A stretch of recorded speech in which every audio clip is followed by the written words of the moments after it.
누가복음 1장 26절에서 28절 말씀입니다. 신약성경 87면에 나옵니다.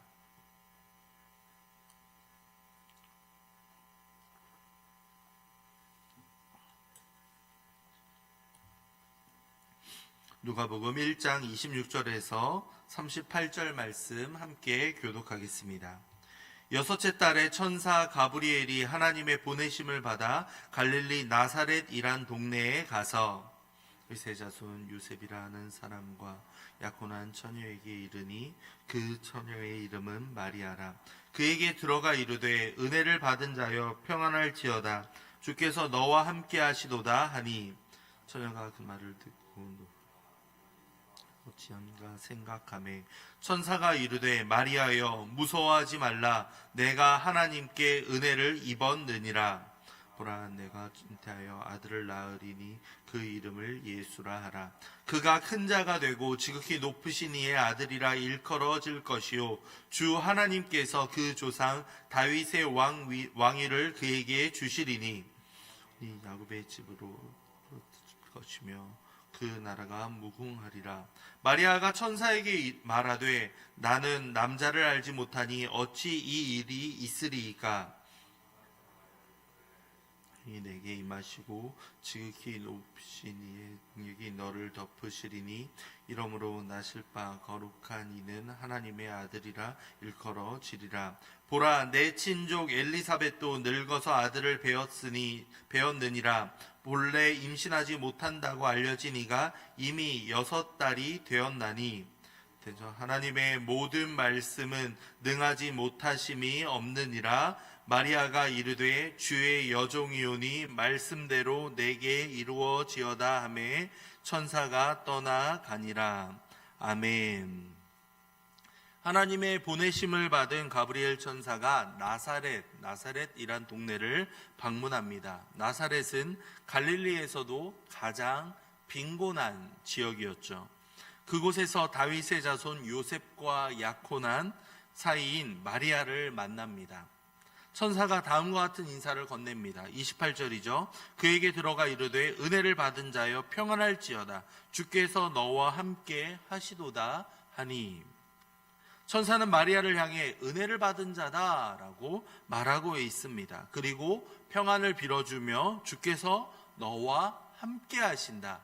임마누엘의 하나님을 전합니다. 이에 마리아가 놀라서 되물어보고 있죠. 이런 인사가 어찌됨인가 하고 생각한다라고 오늘 말씀에 기록되어 있죠. 29절을 보시면 생각하매라는 표현이 있는데요. 여기서 생각하다라는 동사의 원어를 살펴보면 이것이 우리가 생각하는 것과는 좀 차이가 있다라는 것을 알 수 있습니다. 여기서의 생각하다라는 의미는 회계 용어 가운데에서 감사를 실시하다라는 의미를 가지고 있습니다. 즉 이성적으로 계산하고 저울질하여서 숙고하다라는 의미를 가지고 있죠. 마리아 입장에서는 내가 지금 보고 있는 것이 천사가 정말 맞는가? 혹시 내가 잘못된 이야기를 듣는 것은 아닌가? 이성적이고 이러한 이성적인 생각을 가지고 반응을 보였다라는 것이 이 생각하다의 의미가 되겠죠. 그러자 천사가 말합니다. 천사가 이르되 마리아여 무서워하지 말라. 내가 하나님께 은혜를 입었느니라. 천사는 한 번 더 분명한 소식을 전합니다. 처음에는 마리아를 향해서 은혜를 받은 자여 라고 불렀다면 이번에는 분명히 한 번 더 강조해서 말하죠. 하나님께 은혜를 입었다라고 말입니다.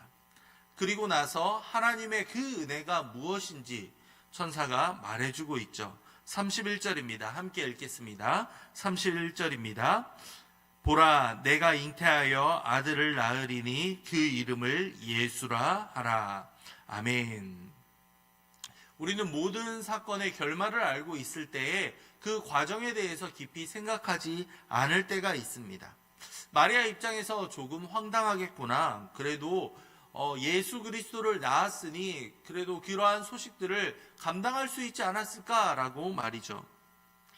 얼마나 귀하고 복된 일일까? 이 정도로 생각하기 쉬울 텐데 당시의 시대적인 배경을 생각한다면 도무지 이해할 수 없는 상황이었던 겁니다.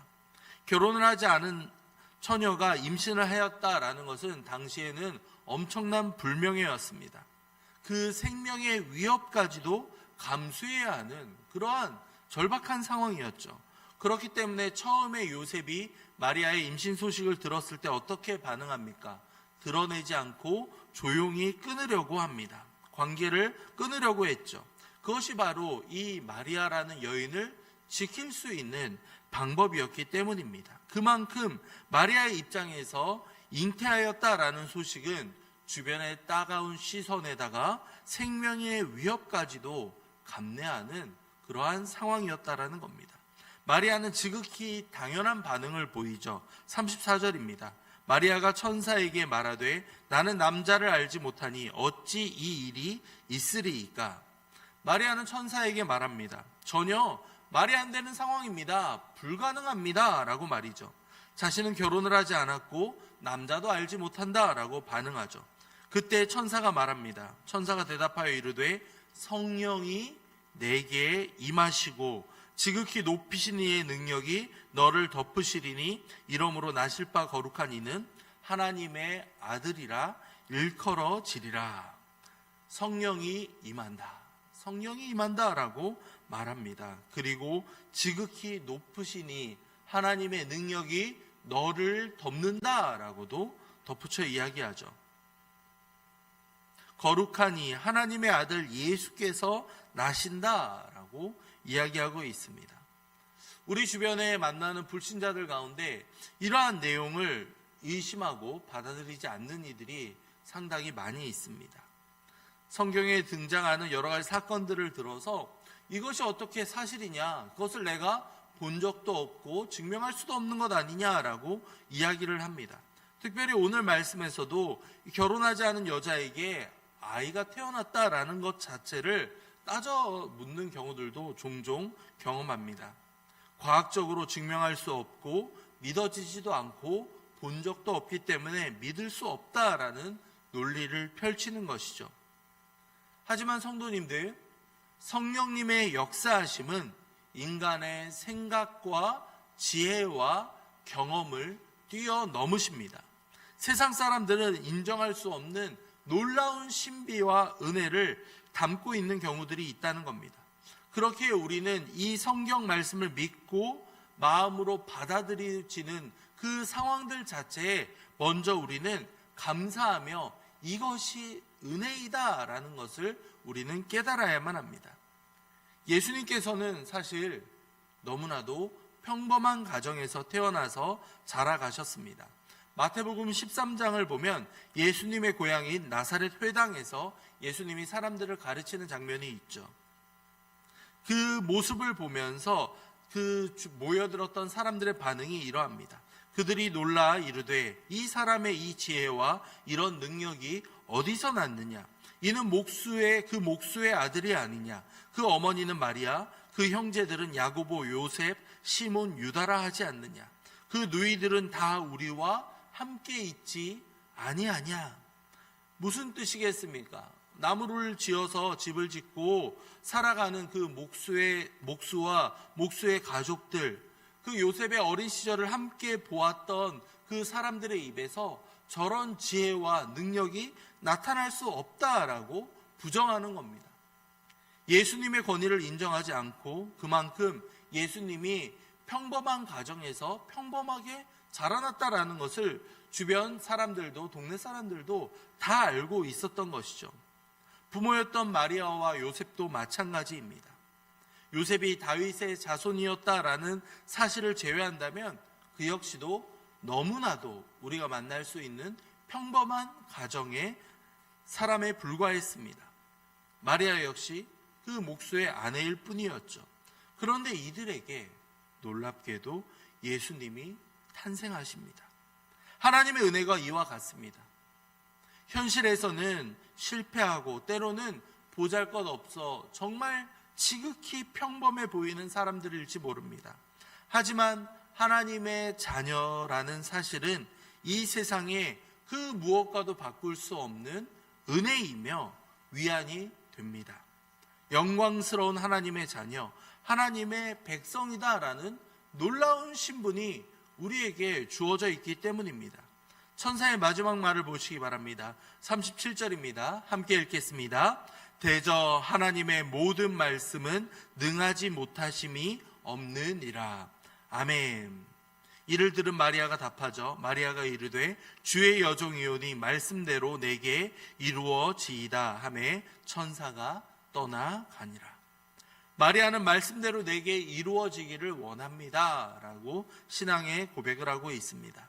하나님의 계획하심과 역사하심에 순종하겠다라는 그러한 의미를 담고 있죠. 여기서 우리는 무엇 때문에 마리아가 은혜를 입은 자인지를 분명히 알 수 있습니다. 그녀는 하나님의 말씀에 순종합니다. 그 말씀이 이루어지기를 바랍니다. 여기서 마리아가 가졌던 믿음, 그 믿음의 본질은 바로 하나님에 대한 신뢰였습니다. 우리는 때때로 믿음과 지식을 혼돈할 때가 있습니다. 성경을 알고 있고 그 진리를 알고 있다고 해서 그것이 곧바로 아는 것이 믿음이다라고 생각할 때가 있습니다. 하지만 성경을 알고 있음에도 불구하고 믿음이 자라가지 않는 경우들도 있습니다. 성경을 학자와 같이 연구하는 사람들 가운데 이런 경우들을 종종 만날 때가 있기 때문이죠. 성경을 알고 있고 심지어 외우고 있지만 그 마음 가운데 믿음이 없는 경우가 있다라는 겁니다. 반대로 자신의 감정이나 그 감정에 요동하는 것을 믿음으로 오해하는 경우들도 있습니다. 어느 순간 마음이 북받쳐 오르거나 감동이 있을 때 이것이 바로 믿음이 아닌가라는 생각을 하고 있죠. 감정의 이 순화를 믿음과 동일시하는 경우들도 있다는 겁니다. 하지만 이 감정이라는 것은 순간적일 때가 많이 있습니다. 그 시간이 지나면 달라지고 원래대로 돌아오는 경우들이 있죠. 그렇기 때문에 감정의 잠깐의 변화만을 우리는 믿음이라고 할 수도 없습니다.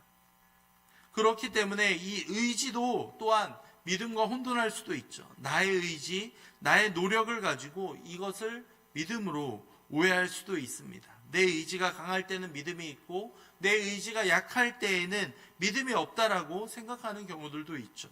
그렇기 때문에 이 의지만으로 믿음을 설명할 수는 없습니다.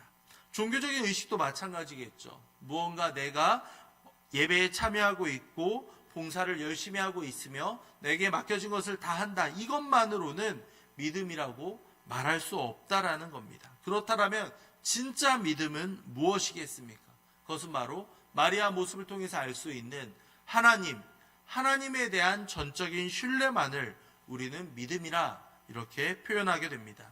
하나님을 의지하고 살아가는 것, 그것을 바로 우리는 믿음이라고 할 수 있겠습니다. 그것은 바로 생활 가운데 자연스럽게 나타납니다. 특별히 어려운 일에 부딪혔을 때 그 사람이 믿음이 있는지, 얼마나 하나님을 신뢰하고 있는가가 분명히 드러나게 되고 여기서 그것을 바로 믿음이라고 표현할 수 있습니다.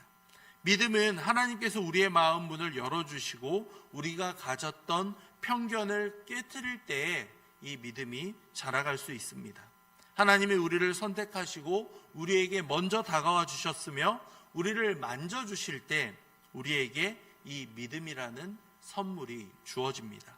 그 은혜로 인해 믿어지지 않았던 것들이 이제 사실로 믿어지며 진리를 깨닫고 그분 안에서 진정한 기쁨을 누리며 우리 자신을 드리는 데까지 나아가는 것이 바로 진정한 믿음이라는 겁니다. 예, 맞습니다. 우리 기독교는 은혜의 종교입니다. 내가 하나님 앞에서 무엇을 이루며 내가 어떤 공로를 세워서가 아니라는 겁니다. 거저 주셨고 거저 받은 것, 그것을 우리는 은혜라 표현합니다. 받을 자격이 없는 자들에게 거저 하나님께서 주셨다라는 겁니다. 우리가 구원을 받은 것, 우리가 살아가는 것, 우리가 여기에 모여 하나님께 나와 기도하는 모든 것은 다 하나님의 은혜입니다. 하나님의 은혜, 그리스도의 그 감동과 감격으로 우리는 하루하루를 살아가는 겁니다. 그 은혜에 우리는 어떻게 반응하시겠습니까? 우리의 삶 가운데 그 은혜를 분명히 드러내며 하나님의 은혜를 경험하며 또한 믿음이 성장하며 나아갈 수 있는 우리 모두가 되기를 간절히 소망합니다. 이 시간 말씀을 생각하며 함께 기도하겠습니다. 하나님의 은혜를 경험하기 위해 먼저 하나님의 말씀에 귀를 기울이며 여기에 순종할 수 있는 우리 모두가 될 수 있도록 아버지 인도해 주시옵소서. 삶의 작은 부분부터 믿음을 실천해 갈 수 있는 우리 모두가 되도록 아버지 인도해 주시옵소서. 함께 기도하도록 하겠습니다. 또한 25일에 있을 성탄 감사 예배를 위해서 함께 기도하도록 하겠습니다. 이 시간 가운데 있는 유아 세례 식구와 그리고 그 모든 시간을 통하여서 또한 하나님 은혜 받아주시며 또한 그 시간을 통해서 예수 그리스도의 탄생을 함께 기념하며 기쁨을 함께 만끽할 수 있는 은혜의 시간 될 수 있도록 아버지 인도해 주시옵소서. 함께 기도하도록 하겠습니다. 그리고 또 추워지는 날씨 가운데 환우들과 그리고 연로하신 어르신들의 건강을 지켜 보호하여 주시옵소서. 함께 기도하도록 하겠습니다. 이현실 집사님을 위해서도 계속해서 함께 기도해 주시기 바랍니다. 마지막으로 담임 목사님을 위해 기도하겠습니다. 우리 목사님 성령 충만함을 날마다 더하여 주시옵소서. 그 충만함이 우리 모든 성도들에게 전달될 수 있도록 아버지께서 역사해 주시옵소서. 함께 기도하신 이후에 각자 가지고 오신 기도 제목으로 기도하도록 하겠습니다.